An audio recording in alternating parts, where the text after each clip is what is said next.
ये कहानी एक जादुई जंगल की है जहाँ हर पेड़ की अपनी अलग पहचान और अपनी अनोखी कहानी है।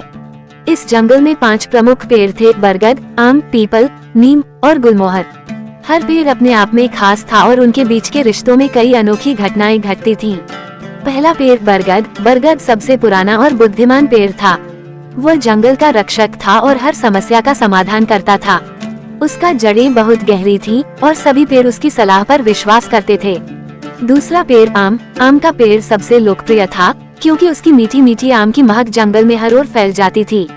जब भी कोई जानवर या पक्षी थका हुआ होता, आम का पेड़ उन्हें अपनी छाया में आराम करने देता था और अपने फल बांटता था। तीसरा पेड़ पीपल। पीपल का पेड़ बहुत धार्मिक माना जाता था।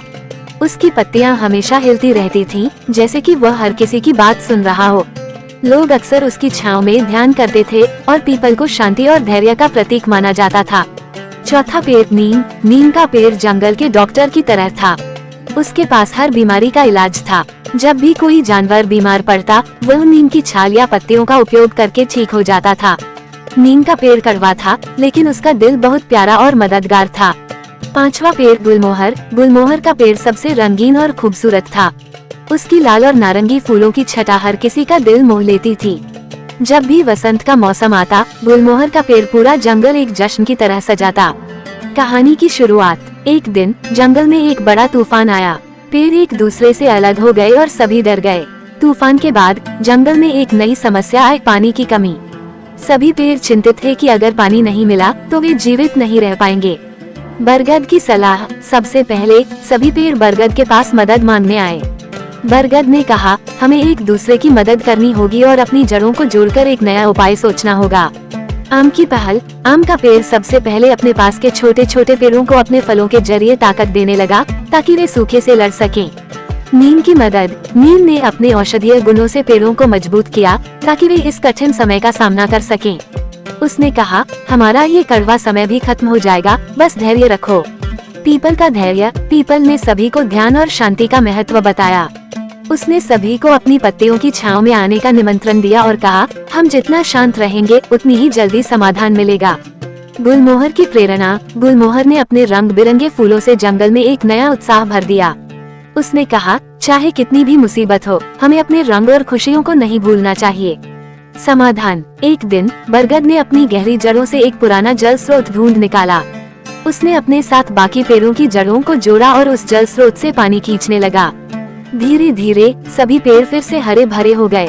नतीजा, इस जादुई जंगल के पेड़ अब पहले से भी ज्यादा मजबूत और समझदार हो गए थे। उन्होंने सीखा कि मिलजुल कर हर कठिनाई का सामना किया जा सकता है। इस तरह इस जंगल में पेड़ों की दोस्ती और एकजुटता की कहानी जंगल के हर कोने में फैल गई। जंगल में पानी की समस्या हल हो गई थी, लेकिन इससे पेड़ों के बीच के रिश्ते और भी मजबूत हो गए थे। अब वे सिर्फ अपने लिए नहीं, बल्कि पूरे जंगल के लिए सोचने लगे थे। उनके बीच एक अटूट बंधन बन गया था, जिसे कोई भी तूफान या कठिनाई नहीं तोड़ सकती थी। एक नया मेहमान, बांस का पेड़। कुछ समय बाद जंगल में एक नया पेड़ उगने लगा, बांस का पेड़। ये पेड़ तेजी से बढ़ता था और जल्द ही उसने जंगल में अपनी जगह बना ली। बांस के पेड़ ने सभी पुराने पेड़ों से दोस्ती करना चाहा, लेकिन उसकी प्रकृति कुछ अलग थी।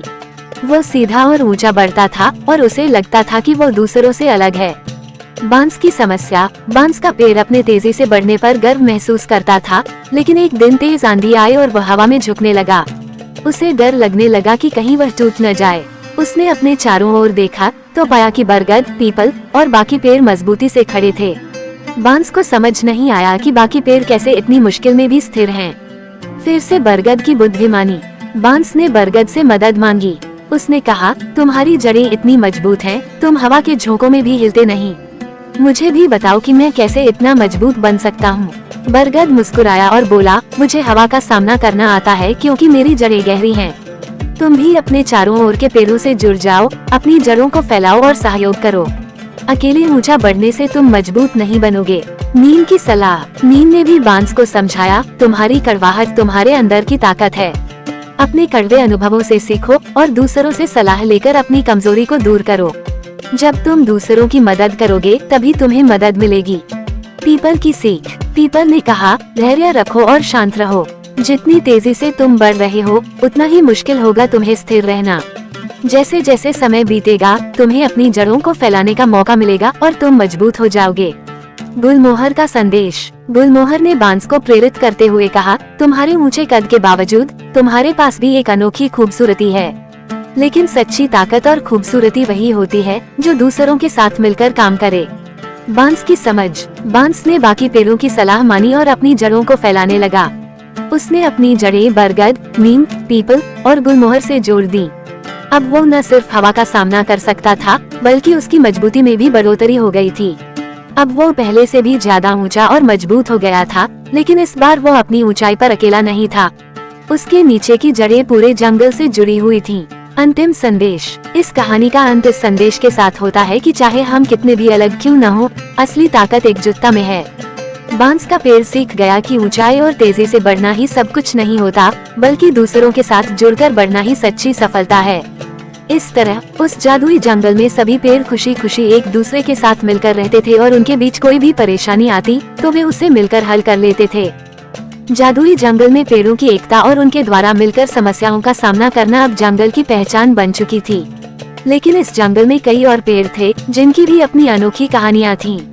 अब कहानी में कुछ नए पेड़ पात्रों का प्रवेश होता है जो अपनी विशेषताओं और जीवन के अनुभवों के साथ इस जंगल की कहानी को और रोचक बनाते हैं। नया पात्र चंदन का पेड़। चंदन का पेड़ अपनी सुगंध और शांति के लिए जाना जाता था। उसकी लकड़ी से निकलने वाली खुशबू पूरे जंगल में फैल जाती थी। चंदन का पेड़ बहुत शांत और धीर था, लेकिन उसे ये दुख था कि उसकी लकड़ी की वजह से अक्सर लोग उसे काटने की कोशिश करते थे।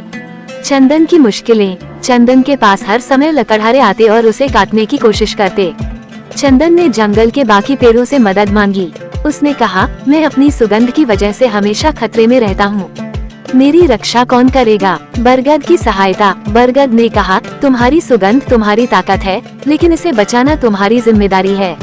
हम सब मिलकर एक घेरा बनाएंगे ताकि कोई भी लकड़हारा तुम्हारे पास न आ सके। जल्दी सभी पेड़ों ने मिलकर चंदन के चारों ओर एक सुरक्षा घेरे की तरह खड़े हो गए। अब कोई भी लकड़हारा चंदन के पास नहीं आ सकता था। चंदन का पेड़ अब निश्चिंत था और उसकी खुशबू पूरे जंगल में फैलती रही। दूसरा नया पात्र सरों का पेड़। सरों का पेड़ सबसे लंबा और पतला था। वो हमेशा अकेला खड़ा रहता था क्योंकि उसकी पत्तियां ऊंचाई पर थीं और वो बाकी पेड़ों से कुछ दूर खड़ा था। उसे लगता था कि वो किसी से दोस्ती नहीं कर सकता क्योंकि वो बाकी पेड़ों से बहुत अलग था। सरों की अकेलापन। सरों को ये लगता था कि उसकी ऊंचाई उसकी कमजोरी है क्योंकि वो किसी के साथ खेल नहीं सकता, न ही उसकी पत्तियां बाकी पेड़ों की तरह आपस में जुड़ती थीं। एक दिन उसने बरगद से कहा, मैं बहुत अकेला महसूस करता हूँ, मेरे पास कोई नहीं है। गुलमोहर का जवाब। गुलमोहर ने हंसते हुए कहा, तुम अकेले नहीं हो, तुम सबसे ऊंचाई पर हो, इसलिए तुम्हें सब कुछ दिखता है। तुम्हारी ऊंचाई हमारी ताकत हो सकती है। तुम हमें जंगल के खतरे पहले ही बता सकते हो। सरों की जिम्मेदारी। सरों अब जंगल की निगरानी करने लगा। ऊंचाई की वजह से वह दूर से आने वाले खतरों को सबसे पहले देख लेता था। जब कभी भी कोई तूफान या बाहरी खतरा आता, वो सबसे पहले सबको आगाह कर देता। अब वो अकेला नहीं था, बल्कि उसकी ऊंचाई उसकी सबसे बड़ी ताकत बन गई थी। तीसरा नया पात्र बेल का पेड़। बेल का पेड़ जमीन के पास ही फैला हुआ था। उसकी लताएं हर जगह फैल जाती थीं और वो छोटे छोटे पौधों के साथ भी मिलकर बड़ा होता था। बेल का पेड़ बहुत ही विनम्र था, लेकिन उसकी लताएं इतनी तेजी से फैलती थीं कि कभी कभी दूसरे पेड़ों को परेशानी होने लगती थी। बेल की गलती। एक दिन बेल की लताएं गुलमोहर के फूलों को ढकने लगी, जिससे गुलमोहर को सूर्य की रोशनी नहीं मिल पाई। गुलमोहर ने बेल से कहा, तुम्हारी लताएं इतनी तेजी से फैल रही हैं कि मुझे सांस लेने में भी मुश्किल हो रही है। बेल की माफी। बेल ने तुरंत माफी मांगी और अपनी लताओं को समेट लिया। उसने कहा, मुझे नहीं पता था कि मैं तुम्हारे लिए परेशानी बन रहा हूँ, मैं बस ये चाहता था कि मैं भी तुम्हारे साथ बढ़ सकूं।